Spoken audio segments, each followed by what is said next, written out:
Hey everybody, Kyle with Hilly Sales and Service here, and today I have a really awesome video that I think you're going to enjoy. We're going to be reviewing the 54-inch Toro TimeCutter with their MyRide suspension system, and it's powered by Toro's 60-volt FlexForce lithium-ion battery system.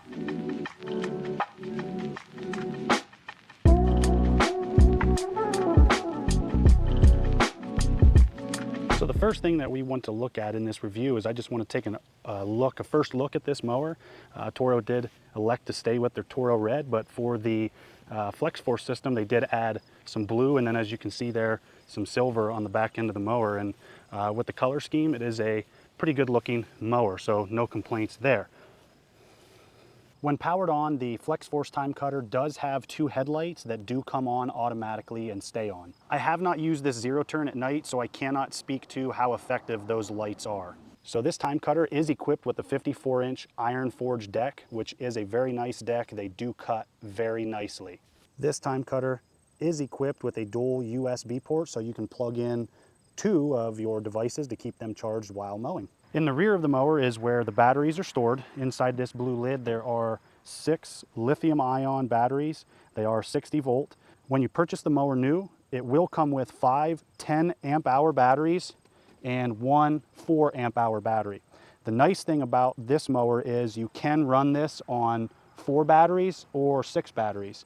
Additionally, these batteries are all interchangeable with any of the 75 plus Toro FlexForce powered handheld tools. You can simply remove these batteries by pressing this button, and the battery pops up, slides out, and you can take it out and put it into one of your other tools. The MyRide suspension system is adjusted by moving this lever forward or backwards. That's going to adjust the comfort of your ride, and you'll notice as you sit on the mower, the seat will pitch either forward or back, and that's going to be adjusted by your weight and where your comfort level is. So once you're seated on the mower, this is your command center. You would turn the key over just like you would on a gas-powered mower, and your screen comes on here and it tells you your battery levels for each of the 6 batteries. And then the screen also tells you that you're in park, and then your battery charge percentage is 100%, and then the hours on the unit are 0.6 hours.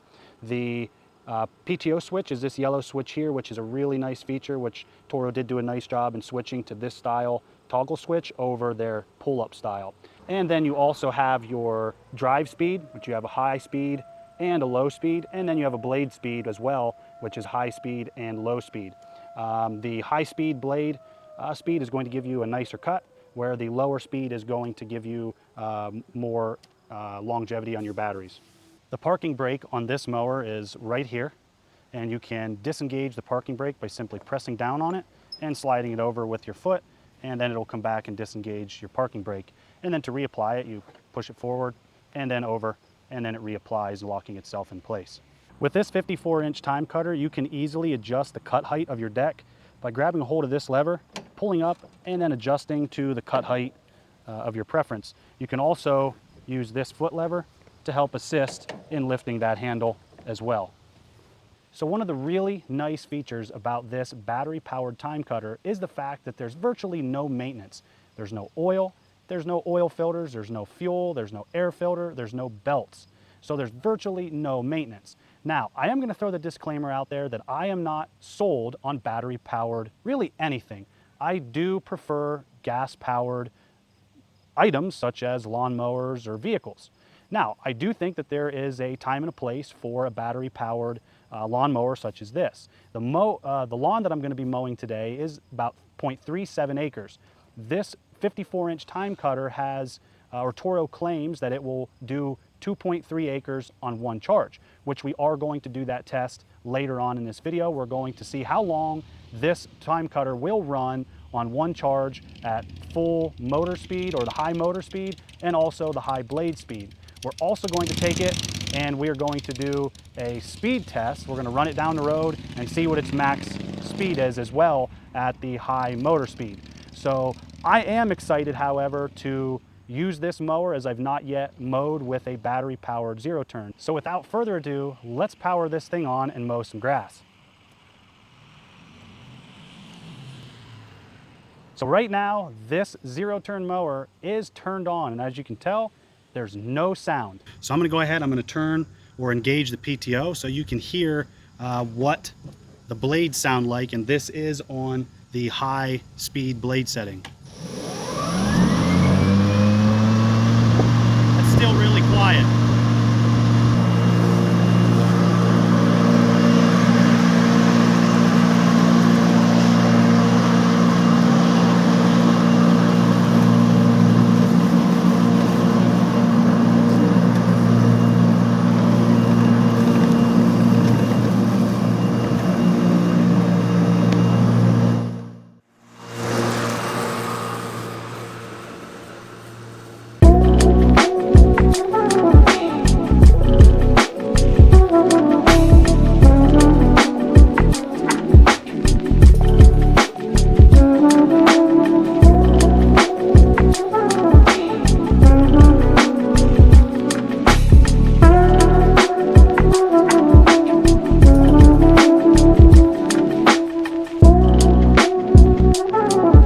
So after mowing, we do have 89% battery charge left.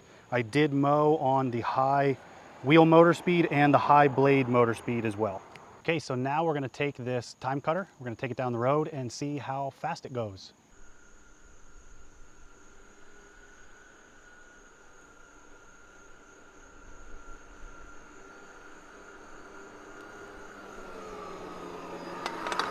So at the high drive motor speed, we got 7 miles per hour. Good afternoon. We are currently on day 2 of testing the Flex Force Toro TimeCutter. And one thing that I forgot to mention yesterday that I want to say about right now is when you purchase the mower new, you get the 6 batteries and you also get the charging dock as well, which I have here and I'll show that to you.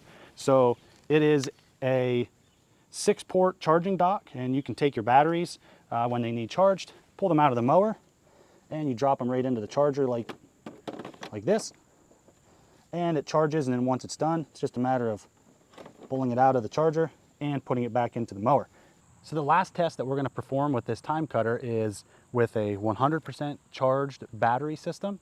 We are going to put it in the high drive speed and high blade speed, and I am going to mow non-stop and see how long this mower will run on a fully charged set of batteries.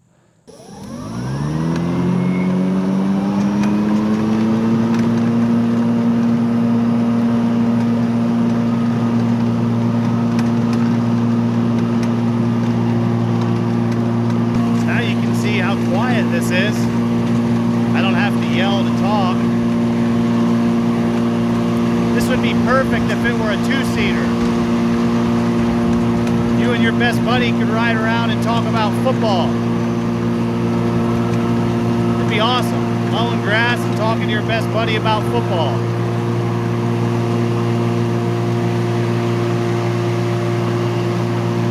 I think that's every man's dream. Okay, so after completing the runtime test, I did find that I was able to get 1 hour and 15 minutes of non-stop runtime in the rabbit mode in both the wheel motors and the blade mowers.